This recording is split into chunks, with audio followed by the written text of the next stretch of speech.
ఒక్కొక్కసారి చెడ్డవారిని కూడా మీకు మేలు చేయటానికి దేవుడు వాడుకోగలడు. దేవుని బిడ్డలారా, చాలా మార్లు చెడ్డవారి ద్వారా లేకపోతే దుర్మార్గుల ద్వారా మనకు మేలు కలుగుతుందా అని మనము సందేహపడుతుంటాం. నిజమే, చాలా మార్లు దుర్మార్గపు పనులు తప్పించి వారికి మంచిగా ఆలోచించే విధానం కూడా ఉండదు. చాలా మార్లు అందుకే మనము దుర్మార్గుల దగ్గరికి లేకపోతే దుర్మార్గులతో స్నేహం చేయటానికి కూడా మనకి మంచిది కాదు. మన తల్లిదండ్రులు కూడా అలాంటి వారితో స్నేహం చేయొద్దు, ఆ చెడ్డోడు, ఆ చెడ్డ అమ్మాయి అని అలా మాట్లాడుతుంటారు కదండి. ఎస్, అది మంచిదండి, ఆ సలహా పాటించడం మంచిది. అయితే వారు కుటుంబంలోనే ఉంటే ఏం చేస్తాం? యాకోబుకి 11 మంది పిల్లల్లో 12 మంది ఇంకా పుట్టలేదు, బెంజమిన్. అయితే 11 మంది పిల్లల్లో యోసేపు అంటే చాలా అసూయ. యోసేపు ఆఖరివాడు. యోసేపు ఎందుకు అసూయ పుట్టిందంటే, యోసేపు అంటే యాకోబుకి యోసేపు అంటే చాలా ప్రేమ, ఎక్కువ ప్రేమించేవాడు. వాడికి స్పెషల్ బట్టలు కొనేవాడు, బహుశా స్పెషల్ భోజనం పెట్టేస్తుండేవాడు, వాడిని ప్రత్యేకంగా చూస్తుండేవాడు. కనుక మిగతా అన్నయ్యలకి అందరికీ అసూయ వచ్చింది. అయితే ఒక టైంలో ఒంటరిగా దొరికాడు యోసేపు. చంపేద్దాం అనుకున్నారు అన్నయ్యలు. అందులో పెద్దవాడైనటువంటి రూబెన్ చాలా దుర్మార్గుడు. ఎందుకు దుర్మార్గుడు అని చెప్తున్నానంటే, అతను చాలా భయంకరమైనటువంటి వ్యభిచారి, భయంకరమైనటువంటి చెడ్డ పనులు చేస్తూ ఉండేవాడు. కనుక తండ్రికి తెలిసి రూబెన్ని శపించాడు కూడా. కనుక బహుశా 10 మందిలో ఎవరు దుర్మార్గులు అంటే పెద్దవాడైనటువంటి రూబెన్నే చాలా భయంకరమైన దుర్మార్గుడు. అయితే దేవుని బిడ్డలారా, చంపేద్దాం అనుకున్నప్పుడు రూబెన్ అంటాడు, ఆదికాండం 37వ అధ్యాయము 22వ వచనంలో, ఒరే ఎందుకురా వాడిని చంపేస్తారు, ఇక్కడ ఈ అరణ్యంలో ఈ గొయ్యి ఒకటి కనబడుతుంది కదా, ఎండిపోయిన బావి, అందులోకి పడేద్దాము అని సలహా ఇస్తాడు మిగతా తమ్ముళ్ళకి. ఆ సలహా చాలా నచ్చింది అందరికీ. భలే ఉందరా తలంపు, అయితే గోతులు తోసేద్దాం అని గోతులు తోసేస్తారు. ఆ గోతులో పడిపోతాడు.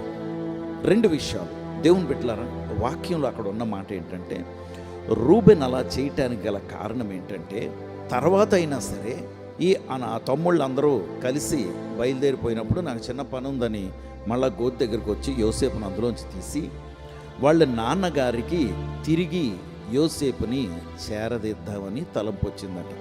గోతులో పడేద్దామని వాళ్ళందరూ కూడా చంపేద్దాం అనుకున్నటువంటి నిర్ణయం నుండి గోతులోకి తోసేద్దామని తలంపు కూడా రూబెన్కి ఎందుకు ఇచ్చాడంటే, వీడిని మరలా తీసుకెళ్ళి నాన్నగారికి చేరుద్దామని. చెడ్డవాడైనటువంటి దుర్మార్గుడైనటువంటి రూబెన్లో ఒక మంచి ఆలోచన పుట్టింది. వాడికి పుట్టిందని అనుకోనక్కర్లేదు. ఎందుకంటే దేవుడు ఆ చెడ్డవాడైనటువంటి రూబెన్ను వాడుకుని యోసేపుకి మేలు చేయటానికి దేవుడు నిర్ణయించుకున్నారు. దేవుని బిడ్డలారా, అంతేకాదు ఇంకొక బలమైనటువంటి విషయం ఏంటంటే, నువ్వు ప్రస్తుతం దిగిపోయినటువంటి లేకపోతే దిగజారిపోయినటువంటి త్రోసివేయబడినటువంటి ఆ గొయ్య మీ వారే త్రోసివేశారు కదా. మీ వారే నిన్ను నష్టపరచడానికి వారి ప్రయత్నంలో ఉండి దుర్మార్గపు ప్రయత్నాలు లేకపోతే దుర్మార్గపు చర్యలు తీసుకుని నిన్ను నష్టపరిచారా? దేవుని బిడ్డ, ఈరోజు ఉదయం ఈ ప్రోగ్రామ్ని నువ్వు వీక్షిస్తున్నావు కదా. ఎందుకు వీక్షిస్తున్నావు తెలుసా? దేవుని చిత్తం కనుక. నంబర్ 1. నంబర్ 2, నువ్వు యేసు ప్రభువుని నమ్ముకున్నావు కనుక ఈ ఛానల్ చూస్తున్నావు, లేకపోతే ఈ ఛానల్ చూడవు కదా.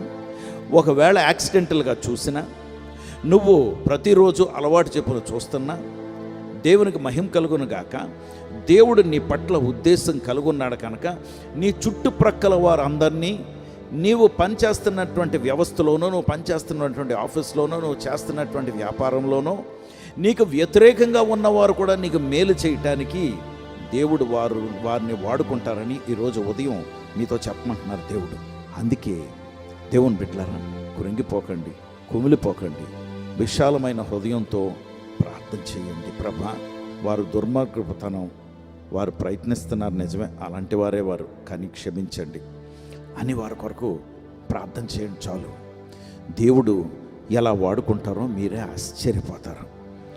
రూబెన్ను వాడుకున్నారు. ఆ తర్వాత గోతులో వదిలేస్తే ఎలాగరా, పాపం వీడికి భోజనం ఉండదేమో కదా, పోనీ చూడ వర్తకులు వెళ్తున్నారు కదా, వాళ్ళకి అమ్మేద్దాం ఏంటి అని యూదా అంటాడు. ఆ వర్తకులకి 20 వెండి నాణ్యాలకి అమ్మేస్తారు. అక్కడ కూడా దేవుడు మేలే చేశారు. ఒకటి తర్వాత ఒకటి అనుకోని విధానంలో అతను యోసేపు పరిస్థితుల్లో ఇరుక్కుని అనుకోని విధానంలో ఏదో తప్పిపోయి ఎక్కడికి చేరిపోయాడంటే ఫరో కోటలోకి చేరాడు, ప్రధానమంత్రి అయిపోయాడు. కాబట్టి ఈరోజు ఒక మాట చెప్తూ ఉన్నాను, ఏంటంటే ఇతరులు నీకు హాని చేయాలనుకున్న దేవుడు వాటిని మేలులుగా తిప్పగలిగినటువంటి దేవుడు యేసు ప్రభువారు. అందుకే రోమీయులకు రాసిన పత్రిక 8వ అధ్యాయం 28వ వచనంలో దేవుణ్ణి ప్రేమించే వారికి, ఆయన సంకల్పం చొప్పున పిలువబడిన వారికి సమస్తము సమకూడి మేలుకై జరుగుచున్నవి. నీకు హాని జరిగిందా? నీకు అవమానం ఎదురైందా? నీకు నింద ఎదురైందా? తృణీకరణ ఎదురైందా? Don't worry, my God can turn the tables on each and every situation. ఎలాంటి పరిస్థితులన్నా దేవుడు తిప్పేయగలడు నీకు మేలు చేయటానికి. అడుగుదాం ఆ ప్రభుని. రండి, కళ్ళు మూసుకోండి, ప్రార్థన చేద్దాం. పరిశుద్ధుడా ప్రభా, నీకు వందనాలు, స్తోత్రాలు. నా జీవితంలో అనేక మార్లు ప్రభా మనుషులు అనుకున్నవి, మనుషులు తృణీకరణలు, మనుషులు నన్ను త్రోసివేయాలని దుర్మార్గపు ప్రయత్నాలు నా జీవితంలో ఎన్నో కానీ వాటినన్నిటినీ నాకు మేలులుగా తిప్పిన దేవుడివి.